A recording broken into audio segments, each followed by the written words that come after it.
warahmatullahi wabarakatuh. Hai teman-teman, perkenalkan nama saya Andisa Syamgeno dengan ekor NIM 027. Pada kesempatan ini saya akan menjelaskan mengenai keseimbangan ISLM dalam ekonomi makro Islam. Pembahasan ini bertujuan untuk memahami bagaimana keseimbangan antara sektor real dan sektor moneter dapat tercapai tanpa menggunakan sistem bunga, tetapi berdasarkan prinsip syariah. Baik, pada pembahasan pertama yaitu model ISLM. Yang dimana model ISLM adalah model ekonomi makro yang digunakan untuk menjelaskan keseimbangan perekonomian secara keseluruhan. Model ini menggabungkan dua pasar utama, yaitu pasar barang dan pasar uang. Keseimbangan tercapai ketika kedua pasar tersebut berada dalam kondisi seimbang secara bersamaan. Dalam ekonomi Islam, model ISLM tetap relevan, namun disesuaikan dengan prinsip-prinsip syariah seperti larangan riba, keadilan distribusi, dan keterkaitan dengan sektor real.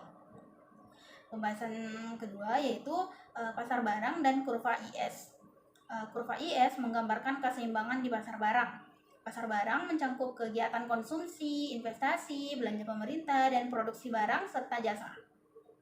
Dalam ekonomi Islam, investasi tidak dipengaruhi oleh tingkat bunga, tapi oleh tingkat keuntungan usaha yang halal. Ketika peluang keuntungan usaha meningkat dan pembiayaan syariah tersedia, maka investasi akan meningkat. Hal ini mendorong kenaikan produksi dan pendapatan nasional. Pada pembahasan selanjutnya yaitu pergeseran kurva IS. Kurva IS tetap berbentuk menurun. Artinya, pada tingkat pendapatan nasional yang lebih tinggi, tambahan investasi dapat dilakukan meskipun dengan tingkat keuntungan yang lebih rendah. Hal ini menunjukkan bahwa peningkatan pendapatan masyarakat dapat mendorong aktivitas ekonomi tanpa bergantung pada bunga. Jika pembiayaan syariah meningkat atau belanja pemerintah bertambah, kurva IS akan bergeser ke kanan. Pembahasan selanjutnya yaitu pasar uang dan kurva LM, yang dimana kurva LM menggambarkan keseimbangan di pasar uang. Dalam ekonomi Islam, uang berfungsi sebagai alat tukar dan alat pembayaran, bukan sebagai komoditas spekulatif. Masyarakat memegang uang untuk kebutuhan transaksi dan berjaga-jaga.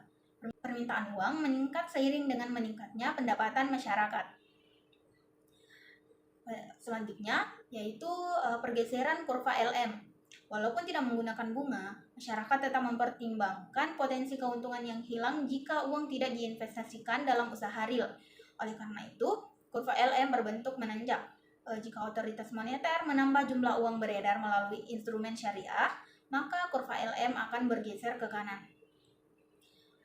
Selanjutnya yaitu keseimbangan ISLM. Keseimbangan ISLM terjadi pada titik perpotongan kurva IS dan LM. Titik ini menunjukkan tingkat pendapatan nasional dan tingkat keuntungan yang seimbang antara pasar barang dan pasar uang. Pembahasan selanjutnya yaitu kebijakan fiskal syariah.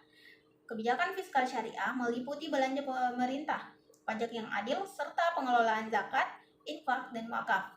Jika belanja pemerintah meningkat untuk sektor produktif dan sosial, maka permintaan agregat naik dan kurva IS bergeser ke kanan.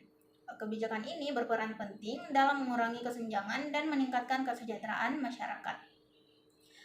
Pembahasan selanjutnya yaitu kebijakan moneter syariah, yang dimana kebijakan moneter syariah dilakukan melalui pengaturan jumlah uang beredar dan likuiditas perbankan syariah. Instrumen yang digunakan antara lain suku dan sertifikat syariah.